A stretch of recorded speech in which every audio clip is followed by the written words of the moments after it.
ఉచిత పథకాలు ఉంచాలా తీసేయాలా మీ లెక్క ప్రకారం?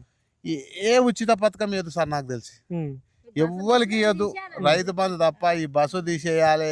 ఏ ఉచిత పథకం ఇస్తే ఇవన్నీ ఉపాధి హామీ పని కూడా అవసరం లేదు, ఎత్తేయాలి. ఎత్తేస్తేనే రైతులకు ఎవడన్నా కూలీలు వస్తారు, పని చేస్తారు. సప్లై చేయకపోతారు, ఆడ సప్లై చేయక 2 గంపల మన్ను వేసినట్టు చెప్పి పండుకుంటారు. వసూరు జీతం వచ్చి, కోపిన్ బియ్యం పిరి వచ్చే, పింఛన్ వచ్చే, చచ్చిపోతే 5 లక్షలు వచ్చే. ఇంకే పని ఎడికం చేస్తారు రైతుకి? ఇప్పుడు ఒక్కడు ఉన్నాడు ఉంటాడు, ఇప్పుడు కూలీడు రామంటే ఎడికం చేస్తాడు? రాడు కదా. ఏమంటే ఆడ అల్కాక పని అంటాడు. నాకు తెలిసి గవర్నమెంట్ అయిన ఈ పథకాలు మొత్తం బంద్ చేసిందే మంచిది. ఒక రైతు బంధు తప్ప వేరేది ఏది ఇవ్వద్దు.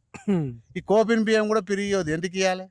కోపిన్ బియ్యం ఎట్లా ఇస్తున్నావు నువ్వు? పూర గరీబ్ వాళ్ళకి ఇచ్చేయి పిరిగి. ఇప్పుడు ఒక్కొక్కటి 20 ఎకరాల భూస్వామి ఉండాలి, కోపిన్ బియ్యం అవసరమా సార్? అవసరం లేదు కదా. పింఛన్ 20 ఎకరాల భూస్వాములు ఉంటాడు, 20 ఎకరాల భూస్వామికి పింఛన్ అవసరమా? ఒక మాట అంటున్నా, ఏమిటికి ఇవన్నీ? ఉచిత పథకాలు ఉంచాలా తీసేయాలా మీ లెక్క ప్రకారం? ఏ ఉచిత పథకం ఏదు సార్ నాకు తెలిసి ఎవ్వరికి ఇవ్వద్దు, రైతు బంధు తప్ప. ఈ బస్సు తీసేయాలి. ఏ ఉచిత పథకం ఇస్తే ఇవన్నీ ఉపాధి హామీ పని కూడా అవసరం లేదు, ఎత్తేయాలి. ఎత్తేస్తేనే రైతులకు ఎవడన్నా కూలీలు వస్తారు, పని చేస్తారు. సప్లై చేయకపోతారు, ఆడ సప్లై చేయక 2 గంపల మన్ను వేసినట్టు చెప్పి పండుకుంటారు. వసూరు జీతం వచ్చి, కోపిన్ బియ్యం పిరి వచ్చే, పింఛన్ వచ్చే, చచ్చిపోతే 5 లక్షలు వచ్చే. ఇంకే పని ఎడికం చేస్తారు రైతుకి? ఇప్పుడు ఒక్కడు ఉన్నాడు ఉంటాడు, ఇప్పుడు కూలీడు రామంటే ఎడికం చేస్తాడు? రాడు కదా. ఏమంటే ఆడ అల్కాక పని అంటాడు.